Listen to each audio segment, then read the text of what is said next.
my approach now is thinking, how can I make this as accessible as possible? How can I make this behavioral science as accessible as possible to leaders and people in the workplace, to support them in reaching their full potential and to recognize their humanity and be aware of what's going on around them, and essentially having better mental health in the workplace. 1, 2, 3, 4.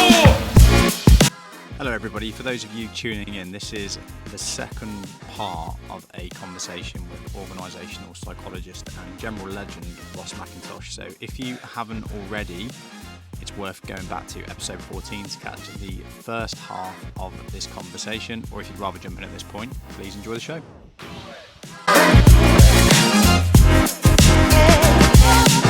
We do tend to be really harsh on ourselves and be our own worst critics. Especially when you get into a more senior role, because it's like now you've got to make bigger decisions, which is going to make those voices louder, or the self-doubt and fear of failure and imposter syndrome. But now also you're going to put the pressure on yourself to think that you shouldn't have those things. So they're getting louder and you think you shouldn't have them even more. So it's this vicious cycle. And I think it's why so many managers, leaders, business owners get burnt out. I know that's why I got burnt out, because I started pursuing my goals. All these voices got loud that I didn't even know were there. I didn't know I had issues around money and confidence and self-worth. I didn't even know those things were within me, right? Until I owned a business and I started having to ask people for money and ask people for reviews and put a value on me and my services. So I didn't even realize I had these issues. And then I've got a business and all this stuff's getting loud, but I'm like, I can't have this stuff because I'm a business owner. And then it's just this horrible, vicious cycle that if you don't figure out how to break, you're going to get burnt out and emotionally exhausted. And luckily for me that I did that. Not luckily I burnt out, but that led to me finding ACT, which I think has probably propelled my growth journey tenfold. So we've talked about ACT, Ross, like it's some kind of secret chalice that you find for Indiana Jones is looking after. And people probably go and tell me what this thing is. So give us an overview. So what was your module? What did you learn? What did you learn? How did that change your way of thinking, which then led to you doing more coaching? In one sentence, joke. You can use as many sentences as you like for that one.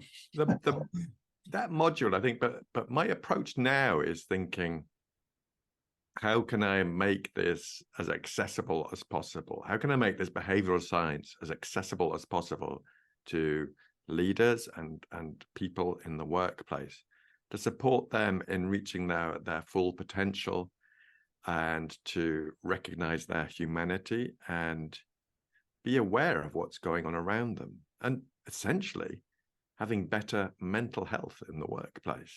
Yeah. So there's a few things. What's behavioral science? What do you mean by that in its simplest of terms? Well, I think it's how we can use evidence-based research and apply it to our own behavior. And I would break down ACT into 3 skills, 3 simple skills that we probably weren't taught at school or in any sort of previous employment. 3 skills from behavioral science. How humans behave and what's motivating them to behave is how I describe behavioral science. Because without some kind of guidance and support, we're probably not going to act in the way, not through malice, but we're probably not going to act in the way that naturally cultivates a great culture of high growth, because it's just not how we're wired, right? We're all wired to doubt ourselves, to overthink, to worry. We haven't evolved to naturally thrive in the business environment where we've got to make money and hit targets and please customers whilst maintaining balance and trying to get people to do stuff that makes them uncomfortable. I don't think that's part of our evolution. I think we've evolved to work through tough times together. But I think the business environment is so unique to modern life that without some support, the reality is we're probably going to tread on each other's toes more than we think we should, get frustrated with each other, get in our own ways, and struggle to do those three things that you just talked about, which is, realize your humanity, flourish as an individual, and have better mental health. Mm. So, so you said it's 3 skills. So it's 3 skills that enable those things. So if somebody came to me and said, Mike, if you learn these 3 skills, you can enjoy better mental health, move towards your goals, and be the person you want to be, with a great environment around you. I'll be like, teach me those 3 skills, please. So what would you say they are? What are the 3 skills? Yeah. So I would call the first one noticing. There's some research from Harvard that says we can spend around 47% of our waking hours mind wandering. That means we're not thinking about what we're actually doing now. Our mind's off somewhere. 47%. And when I ask people in organizations, what do you think that figure will be? They always say something like 70%, 80%. They think the mind wandering will be more, but I think 47% is quite a lot. Mm. And if our mind is wandering, it's not always healthy. Sometimes mind wandering is great. We can conceptualize great ideas, great art, develop great music or poetry, creativity. But sometimes the mind overreaches itself and we're in that autopilot because we're perhaps avoiding something, or we're just gone into that disconnection. We've just checked in everything at the front reception, gone to work like a robot. And they also found in this research that the wandering mind isn't always a happy mind. So how can we begin to notice more about what's going on around us? Because in a business sense, there might be opportunities, there might be threats for us to notice. We might need to notice how our team are doing. Is someone looking a bit down today? So there's noticing our environment around us. So there's also noticing how we're showing up. We don't always notice how we're showing up, the impact we're having on each other, or the impact we're having on ourselves. So that's one of the skills I'd call noticing. So is that got connotations with presence and mindfulness? Yeah, absolutely. And absolutely, mindfulness is one way to cultivate this skill of noticing. And I think people often have a misguided perception of what mindfulness is. It's helping us do that noticing. It's not, as some people might try and sell, it's not making our mind like a flat mill pond or emptying our mind of thoughts. Floating. Yeah, it irritates me when I hear people saying that, because I thought that, right? So I lived on monasteries after the army. I thought, right, I've got loads of bad stuff in my head. So if I go and live on monasteries, I'll figure out how to empty it and be in bliss. And when I lived on monasteries and lived with monks, and they would basically taught me, no, Mike, that's not how it works. It's basically you all that stuff stays in your head. You just recognize it. I'm like, what? Yeah. I didn't sign up for that. It's hard. Yeah, there's the rub. So would you say that's a piece of raising your consciousness as well? So I think that we've got these. This is the thing that people don't hear about, right? And I didn't hear about it till I was in the military, and we tend to think we are our thoughts. And a lot of the teaching process in Buddhism is that you're not your thoughts, and if you were your thoughts, you wouldn't be able to recognize and see your thoughts. So you do this. A lot of what mindfulness is meditation is closing your eyes, focusing on breathing, and recognizing when you think something. And one of the things they teach is that, well, if you recognize a thought as it's going past, so like, oh look, I'm thinking about work tomorrow. That thought's not you, and it's your consciousness that is recognizing the thought, and it's raising that level of consciousness that helps you be a less what I would call reactive person, right? Because instead of just acting on how you're feeling or what you're thinking, you actually can see that as something separate of you, something that you experience, and then choose how you respond to it, which puts you much more in the driving seat of life. I think Stephen Covey did a good job of this as well, didn't he? He said between stimulus and response there is time, and I think the better you are at noticing, the longer that gap is, which gives you the opportunity to think, how do I react to this situation, as opposed to this situation is happening to me. Yeah, and that quote's great, and I think it's also a similar one is attributed to Viktor Frankl, who said something along the lines of between stimulus and response there is a space. In that space is our opportunity to choose our response. In our response lies our growth and our development. And it's super powerful, that and Stephen Covey's approach is the time. But it just that's even more powerful for me because Viktor Frankl was Austrian survivor, neurologist and Holocaust survivor, and he'd had every human freedom removed, and he recognized he could still decide how he responded to that. Have you heard of the book Shantaram? No.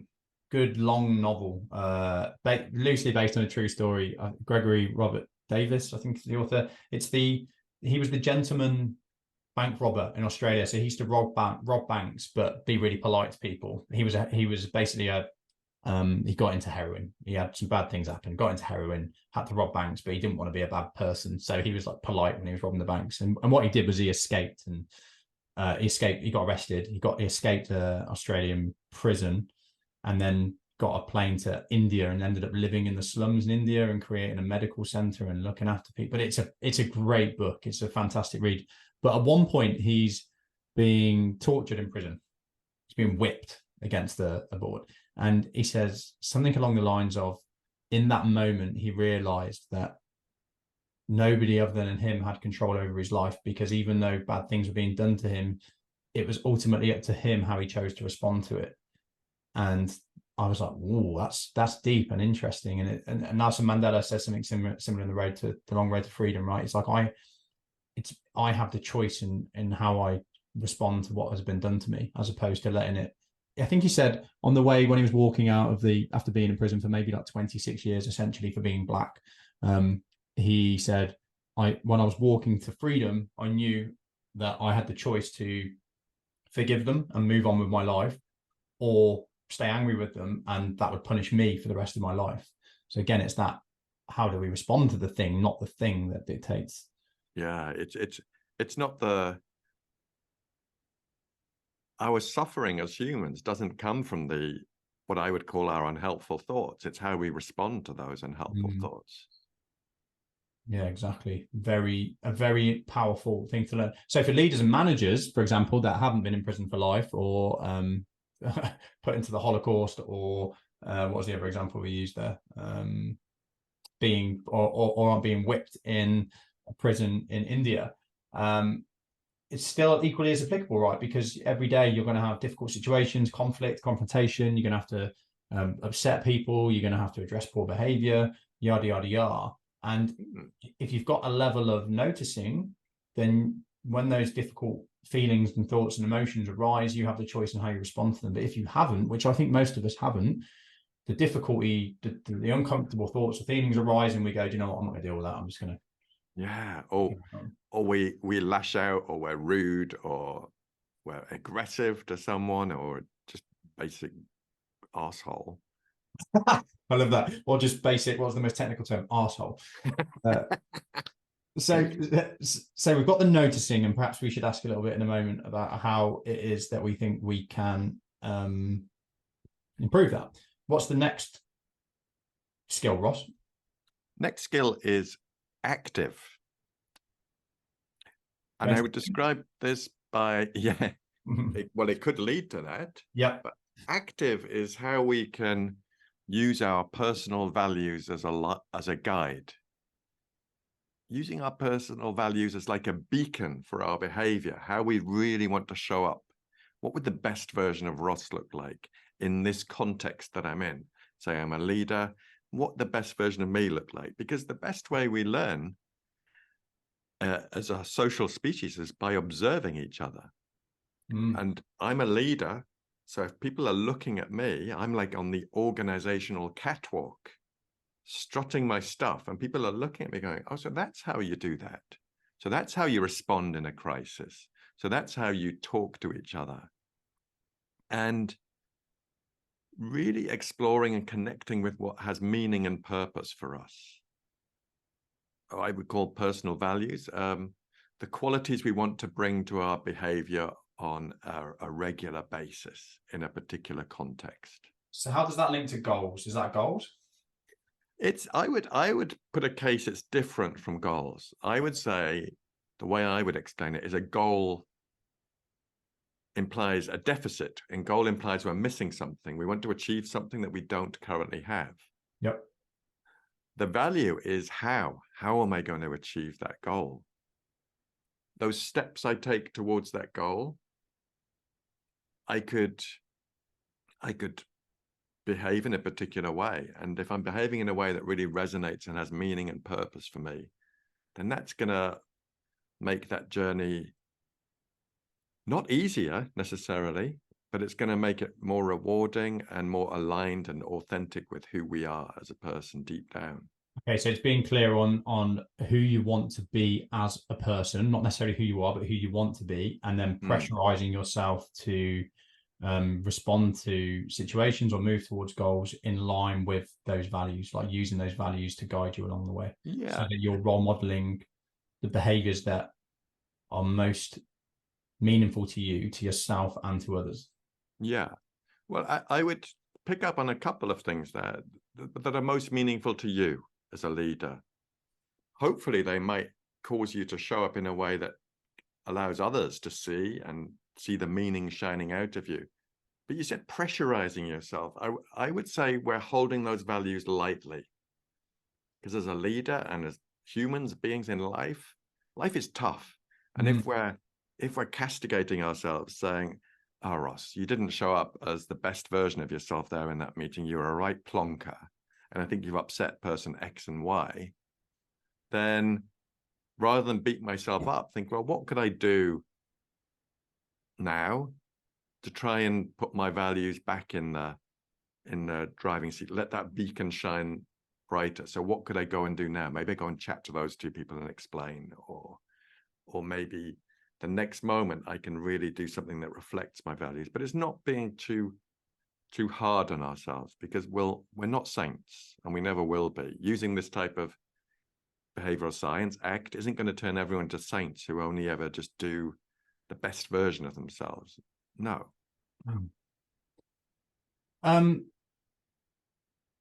Okay.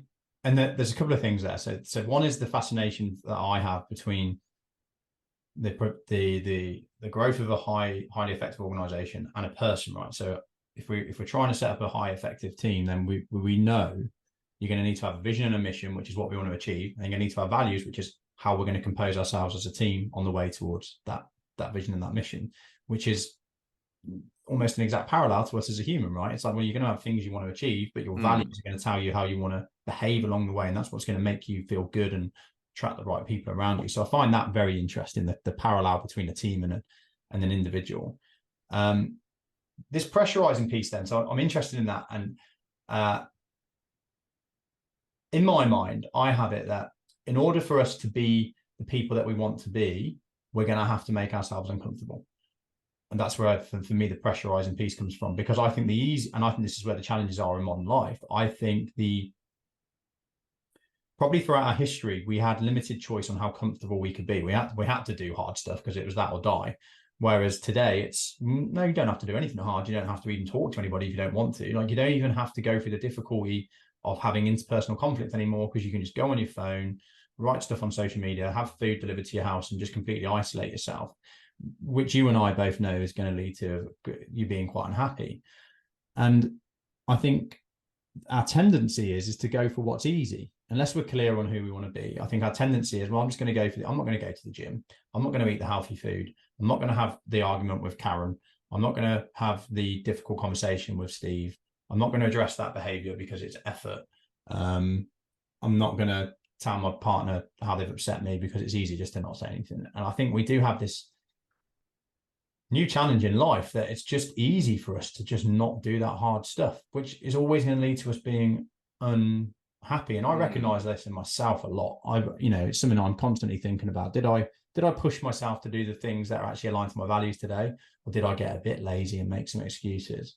And that's for me why I use the term pressure, because I do think that. But then I also think, do I make the journey harder for myself than it needs to be? And that's certainly one of my flaws. Like, I'm always pushing myself and never quite happy with anything. So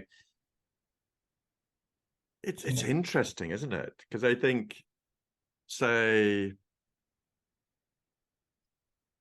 not doing the stuff, like saying, shall I go to the gym? Oh no, I'll just order a pizza and have a biscuit. I know that's one of your favorites. Have a biscuit, yeah.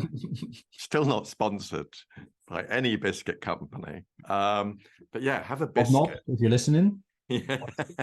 Ross is open to conversations with you. Yes, McVitie's, please do get in touch. And sometimes we're taking those urges, those short-term wins that, hobnob, yeah, that's lovely. And kind of we lost connection with the value of why the hell would I want to go to the gym? For me, I don't. So maybe I'll switch that to cycling. Why the hell would I go out on my bike? The reason I go on my bike is for the joy of being out on a self-propelled machine and connecting with nature and seeing what's going on around me and seeing animals and trees and landscapes that are different each time. So it really helps me cultivate that sort of noticing, but it really connects with that sort of joy of growing up, cycling around the village where I grew up on a bike that my dad had built for me. And just the pure joy of playing out and feeling the wind in my big hair. I had bigger hair than I have now. And just that pure joy and fun of being out on my bike. That's what really has the purpose and meaning for me. So do you think one of your values is joy? I never really thought of it as a value, but I can really see it there. I'm glad you asked this because you're making me think. I can really see that as a kid, the joy, the humor, the fun is definitely a value, but calling it joy makes me think about it differently. I like that. Because when I think about myself and I think about my values and what drives me, I'm very driven, and I always have been. And I know there's a part of me that's driven through maybe a lack of self-worth, and there is a part of it that's like, I need to justify myself, I need to validate myself as a human. So that's a small part of it, though. I know that's not my main driving force, and I know my main driving force is I believe that I'm privileged to be born in a country that's wealthy. I believe that I'm privileged to be born into a healthy body, to have a mind that functions, to have the opportunities that I've got, and I want to use that to make a difference. I want to consciously think about the end of my life, and I want to be able to look back and know that I did some good with my time here. I left it a little bit better than I found it. If I'm completely honest, I don't really have joy high up on my values. In fact, I'm very. It's if you ask my partner, it's an issue. Like I have to write a cadence calendar so that we actually go and do things that are fun, because if I don't, I just want to focus and grow. And I actually enjoy it. Like I have definitely worked so hard that it's made me burnt out, and I've learned that lesson the hard way. But I know I've made peace with, I feel at my happiest and my most fulfilled when I'm really working hard and making progress on what's meaningful to me. So I wonder if that's I don't know if that's a flaw, but I wonder if this joy piece is either a value that you have or an essential part of what should be the healthy journey. I'm not sure. Yeah, I'd say to folks out there, I think it's like a constant journey of exploration, thinking what our values might be. And our values can change with different contexts in life. Yep. But I'm really interested in this idea of joy, because I used it a lot when I was talking about me on my bike as a child. And it brings me joy to go out on my bike, but it's actually getting up, getting out there, getting out the gate and starting off. And at that moment, that does feel quite joyful. When that first rotation of the pedal, I'm like, hell yeah, did it. This morning I didn't. It's having that option. It's having that option of laziness before, right? Which is a new thing. And that's and this morning I didn't go out on my bike. I lay in bed kind of thinking, all right, because I want to go out early before it gets too hot. And I want to go out early to really kick my day off. And I didn't go out. And I lay in bed kind of making excuses. And then I thought, oh, what's your mind doing? Just make a choice. Because my mind was saying, oh, maybe you should stay in bed a bit longer. You've got quite a busy day and maybe you deserve a break. You've been out 2 days running. And I didn't. And kind of wish I had. Yeah. but there's nothing I can do about that now. So what can I do to reconnect with that? I'm going to experiment. I'm going to try using that joy value. Yeah, because I too can. I've relocated. I live in Spain. Yeah. Relocated in 2021, and sometimes I feel like I'm just doing the same hard work that I did back in the UK, and not enjoying all the delights and the culture and the food that this place has to offer me. I used to live in Australia, and I met a lot of people over there that were traveling a lot from the UK, and they emigrated over there, got themselves a job straight away, and even though they're in a beautiful country, they were doing exactly the same as they were doing back in the UK, and they went home because they're miserable. And yeah, it's very difficult, I think, and you've got to have a level of conscious awareness of what your values are and noticing in order to pull yourself out of that. Because I don't know, read top 5 regrets of the dying. Yeah, you don't want to get to the end of your life potentially and just not have done the things you wanted to do, because you just felt you should be busy and working all the time, which is definitely something for me to think about as well on my own level.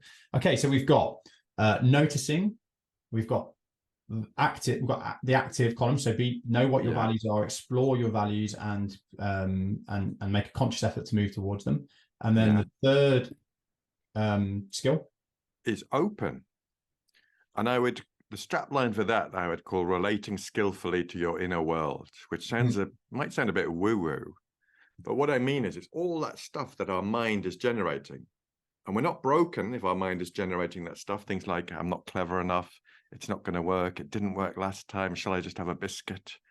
I'm going to be discovered for the fraud and the charlatan that I am. Noticing all that stuff and not running away from it, just noticing that that's part of my experience as a human. And like we've been saying, don't need to get rid of that. By bringing our noticing skills to that, we can notice the impact that has on us. And there are skills where we can relate to that in a different way. So it doesn't have that dictator-like impact on us. It's not controlling our life. It's not sabotaging our whole life. Because if I'm driven by a thought of I'm not clever enough, or this isn't going to work, or you're going to look like an idiot, or you must obey the boss, then that's going to mean I show up in a particular way, and a way that I'll probably find a bit frustrating, bring me to a level of despondency, make me feel like, what's the bloody point? So it's kind of igniting that spark by relating to the stuff differently, allowing me to save some energy and attention to really try and start pursuing and taking small steps towards what matters. I read about the reticular activation system. So if somebody in your family buys a yellow car, you're going to start noticing yellow cars everywhere because your brain's looking for that pattern now. So if you're letting those voices be too loud, for example, I'm not very intelligent, then your brain's going to look for patterns to confirm that as well. So it creates a vicious spiral of a self-fulfilling prophecy, I should say. So you might do 10 things in a day that show that you're actually quite intelligent, but then you might do one thing like put a typo on a post or something, and then you go, look, your brain's like looking for that pattern. It's disregarded everything else, like it doesn't notice all the cars, it only notices the yellow ones. And then it looks to confirm the narrative, which is, yep, you are stupid. Look, there's your typo. I love the way you explain that, Mike. It's beautiful. It's like we're looking through a lens that's going to prove that I'm an idiot. I'm stupid. So things people say to me, they might say to me, hey, really like that report you gave me. Really liked your style and your tone. How do I interpret that? She didn't like it. She thought my tone was that of a village idiot. And you know how we just, and nothing was in there that suggests that, but maybe a raise of an eyebrow or a flicker across a face makes me think that, there's some more evidence that you're an idiot, mate. Why do you think the human mind does all of this? Why does it create unhelpful thoughts and emotions? Why do those thoughts and emotions try to sabotage us from being in line with our values and moving towards what's important to us? Because it's obviously creating a lot of misery, right? It's obviously creating a lot of depression creates a lot of challenges for managers and leaders, creates a lot of challenge for people in life in general. Why do you think it does that? I think it's how the brain has evolved. I think it's trying to keep us safe. Don't put your head above the parapet because it'll get shot off. So essentially, when we lived in caves, the mind was more or less just a don't get killed machine. Yeah. So it's like, Ross, if you go skipping out of the cave, you're going to get eaten by the lion that's just hiding behind that rock. Yeah. So we live in very different contexts now, but our minds are still flagging all these things. So the mind was really don't get killed, but fulfill your basic needs. And if you think about the day, if you think about life today, it's like you can not get killed and fulfill your basic needs without even leaving your house or speaking to anybody, and that's not going to lead to a good place.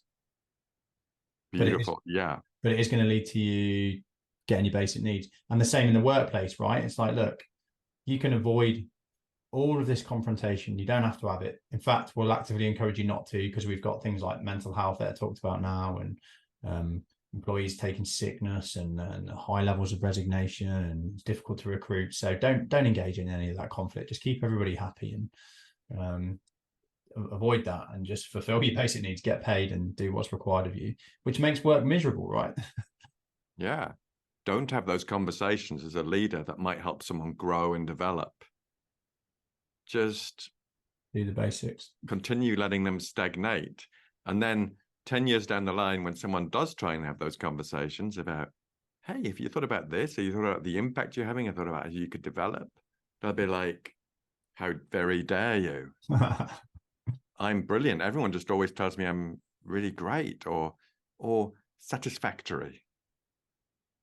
And people aren't looking to grow, but when someone tries to support them, probably react with fear. Yeah. So I'm a leader or a manager. I'm listening to this podcast and what you've explained about the mind and about these three different skills, and I'm thinking, do you know what, that would actually be really useful to me. I recognize that my mind gets in the way a lot, that I can't do the things that I want to do, or hold back from doing the things that I want to do because of many of the issues that you've talked about. I get fear maybe when I'm thinking about addressing a difficult situation. So that gets in the way of my values. I don't even know maybe what my values are. Where can I begin to start utilizing this to help me be a more effective leader of people?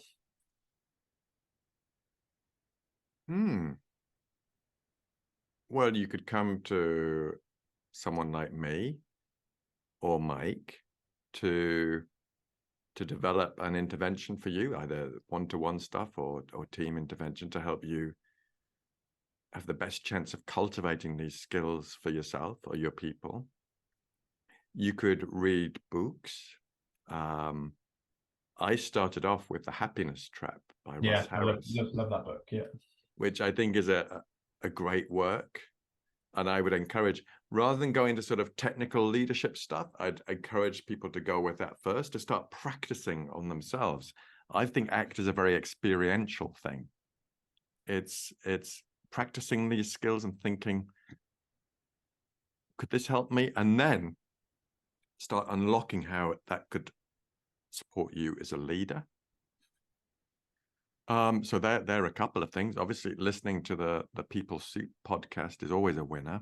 So if I was working with you now, Ross, and I've got a conflict going on with somebody in my business. So person I work with, I'm completely making this up, by the way. Person I work with, they are doing things in a way with customers that I don't think is aligned to our values. It's really upsetting me. I know it's wrong.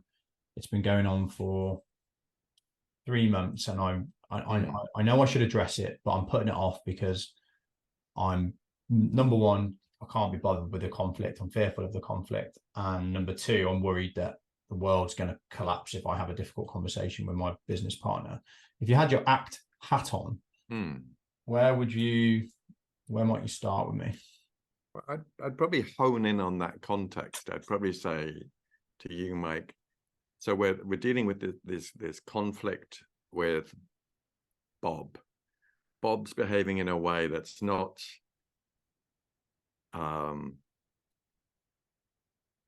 aligned with how you want your business to be. You're the leader, and he might be impacting negatively on clients and perhaps the whole business that you're creating. Yep. So I'd really hone in on that context and say, well, how do you want to be in that conversation with Bob? What would the best version of Mike look like? Okay, so I would think in my mind, I want to be professional. I want to be confident. I want to be articulate. I want to be able to put my point across and ideally not get frustrated. And so I'd like to be calm as well. So professional, calm, and articulate. Yeah. And confident. Yeah. Right. So that's what the best version of you would look like in this scenario with Bob. Now we know how the mind works. If you're thinking about that's how I want to be, there'll be other stuff, that stuff our mind generates that will be less helpful. So what unhelpful stuff is showing up for you when you think about this specific context of that conversation with Bob? So I'm thinking about thoughts, emotions, memories, urges. I'd be feeling anxious and nervous about it. I'd think it's going to lead to an argument. So I'd be ready for kind of conflict, like loud verbal conflict. I don't think I'd be worried he's not going to take it well. Bob's not going to take it well. So it's going to lead to an ongoing rift between us and the future. He's involved in the business, so it could affect, my mind would go into catastrophize. And what if he then goes and speaks to the clients and, goes into all worlds of ridiculousness about this, what could happen in this situation.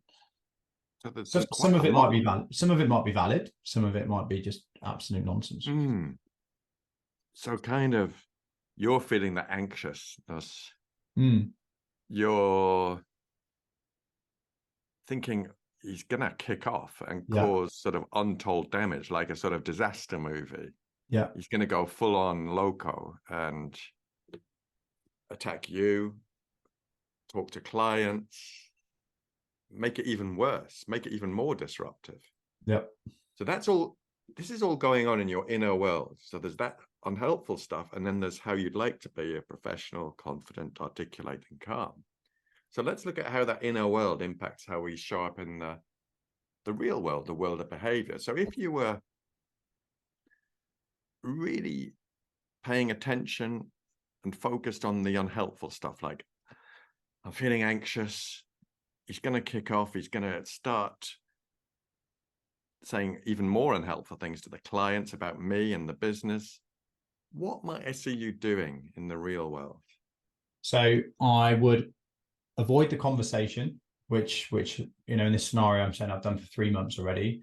That makes me resentful towards this person. So I'm starting to kind of be a bit passive aggressive and make little comments which aren't aligned to how I want to be. I start feeling demotivated in general for work. I'm not excited for the future because I've just got this cloud of hanging over me. So I'm less motivated, not being as nice as I'd like to be. So not showing up as the best version of you, and that's going to impact on the rest of your team. Yeah, certainly. And what I find fascinating is how that is it's like the opposite of how you want to be, right? It's almost almost the exact opposite. And it's by noticing that we're kind of unpicking this. It's by noticing that you can start to recognize when you're showing up as that, not the best version of Mike. So let's think about going back to those, how you'd like to be: professional, confident, articulate, and calm. What could you really do, thinking again about this conversation with Bob, that would bring those values to life in preparation for that conversation? So I suppose if I wanted to be like that, I would have to be clear on the different potential outcomes that I'd be happy with and unhappy with, and work through them before the conversation. So I've actually thought about it, so I'm not being caught off guard. I'd have to have a bit of a plan for how I choose to respond in the right way if Bob is a bit of an arsehole. If Bob starts kicking off, I'd have to set in a time to actually have this conversation, and then also think about, you know, the long-term ramifications and how I'm going to act with them. So I guess it's just being prepared, right? If you want to be calm in that situation, you've got to be prepared and put some time into it. So what I'm getting, just unpicking what you're saying, so taking the time to prepare, thinking what your core messages are for Bob, thinking about how he might possibly respond without getting caught up in the 97,000 different ways he might respond. Yeah. In my experience of being someone who's worked in organizations a long time and worked with loads of leaders and been a leader myself, there's always the unexpected that will happen. It's always a bit like tales of the unexpected. Planning is essential, but plans are useless, right? Yeah. So it's getting more comfortable. I'd even suggest maybe you want to just rehearse this a little bit. Yeah. Just to maybe feel the experience of those words coming out of your mouth to get the conversation going. And I guess also I'd suggest knowing that it's going to feel uncomfortable. Yeah. And that's okay. Yeah. And like you said, thinking about the long-term outcomes of not doing it, it's going to affect the team, it's going to affect the client. So it's also accepting that as well. I think is a vital part, because I think you've got to convince the conscious part of your brain, or the logical part of your brain, that it's not okay to avoid this, because the logical part of your brain is making I'm sure it will, a very rational argument for why you could avoid this thing. The temptation is there to avoid it. But if you then work on that and you say, well, no, even on a rational level, this is going to lead to bad things down the future, then it's again putting more onus on you to actually go about and address this.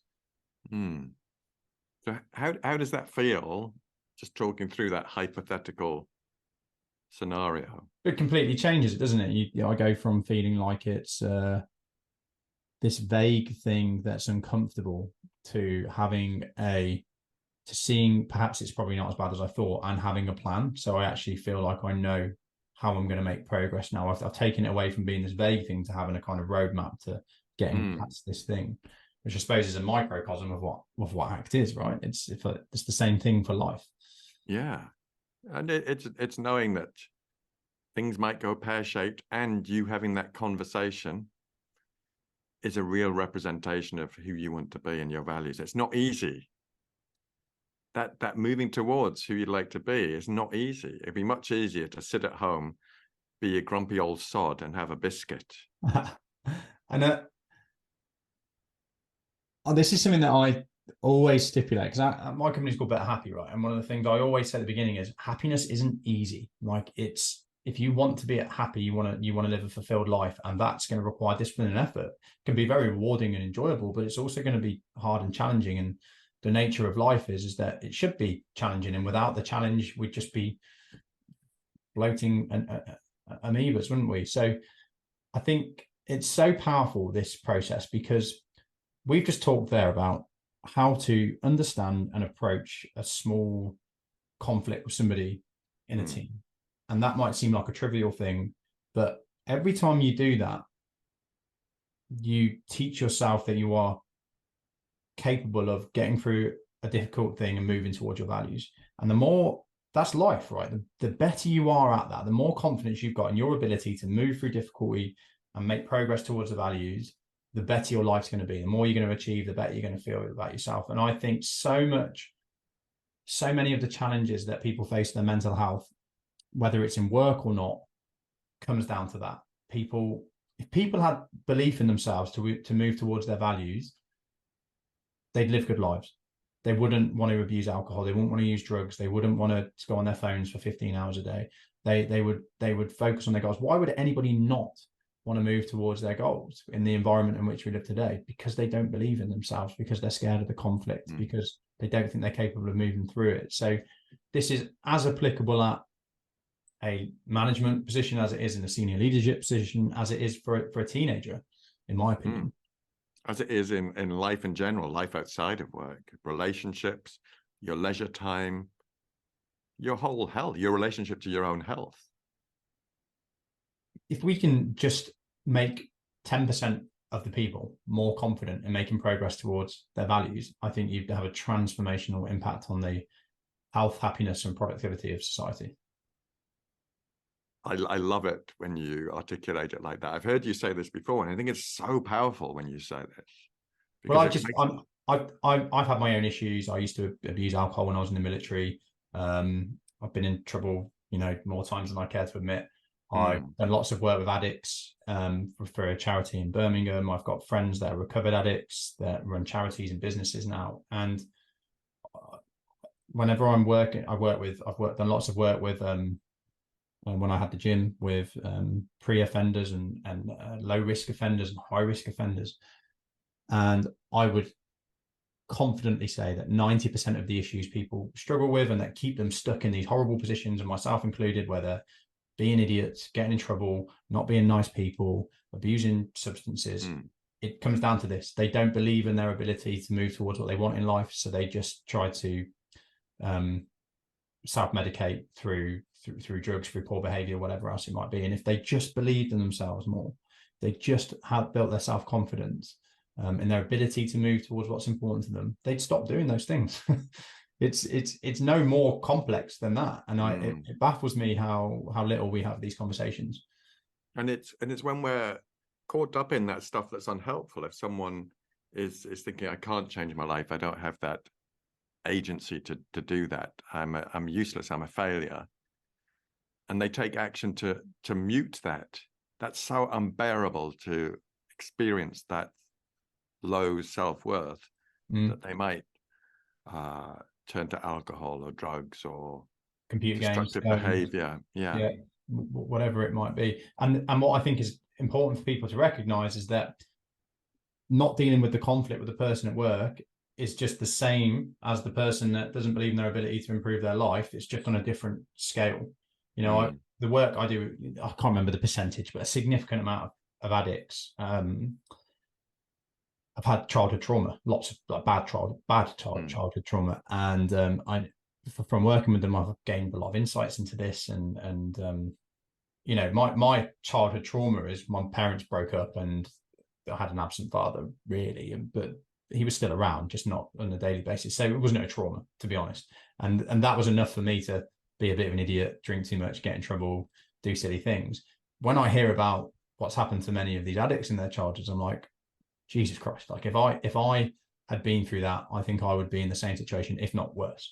So it's just them struggling to deal with their own issues as it is anybody else, whether it's a fear of conflict or a lack of belief in yourself to be a good human being. It's the same thing. It's that lack of self-belief. It's listening to the negative voices, letting them take over, and then not being loyal to your value system that creates problems. And it can be a little problem with a conflict with a person in work, or it can be you not getting off your ass and going to work and getting stuck into drugs and alcohol. So it's the same situation on a different scale. So if we can build this skill, you're going to be a better manager, a better leader. You're going to be able to coach your kids, teenagers, your staff, whatever it might be. And I think the beauty of ACT is it takes the complexity out of behavioral science and all of the expertise that someone like yourself has got, and gives you a framework where it's like anybody can use this to benefit themselves and others. Yeah, and it's a flexible framework that people have. It's not saying you must fit into this box, you must be this type of leader. It's you can be the leader you want to be. And that's another thing I love about that.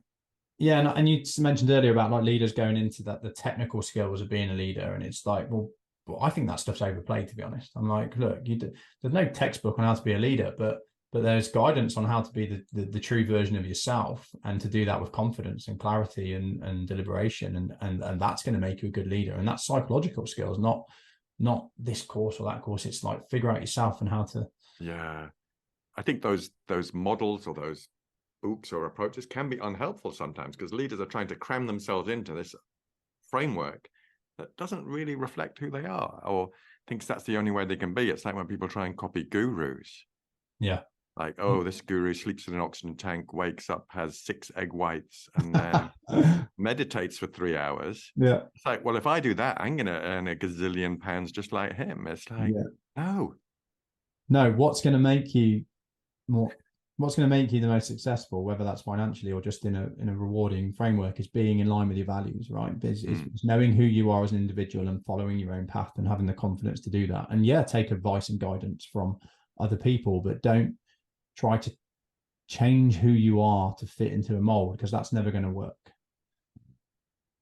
And I think a lot of us do that. Yeah, absolutely. Wow. Well, what a dive into ACT and into your story and into how we can use those skills to make our lives better and make our businesses and teams and cultures and environments better, and also like why it's important. I think we had a really good kind of deep dive into why it's important and where we're at in society. So I think anybody listening is going to have certainly got some value from that, and some tips and advice that they can utilize into their own lives and teams and businesses. How would people go about getting in contact with you, Ross, if they wanted to find out more? I am all over the socials, and I'll give you all those links to put alongside this. But yeah. And your business site is People Soup. Yeah, but you can find a website at rossmcintosh.co.uk. Ross. Cool. So we'll make sure that those are in the show notes. Please do connect with Ross. He's so forthcoming, great guy to chat to, and I'm sure if you want to learn more about this, Ross will be more than generous to help you out and potentially do some work with you and your team. Thank you so much for coming on, Ross. It's always a pleasure talking to you, and I'm excited to put this out into the ether. Thank you, Mike. It's always an absolute joy to talk to you. So really, really appreciate the opportunity. My pleasure. Thanks, Ross.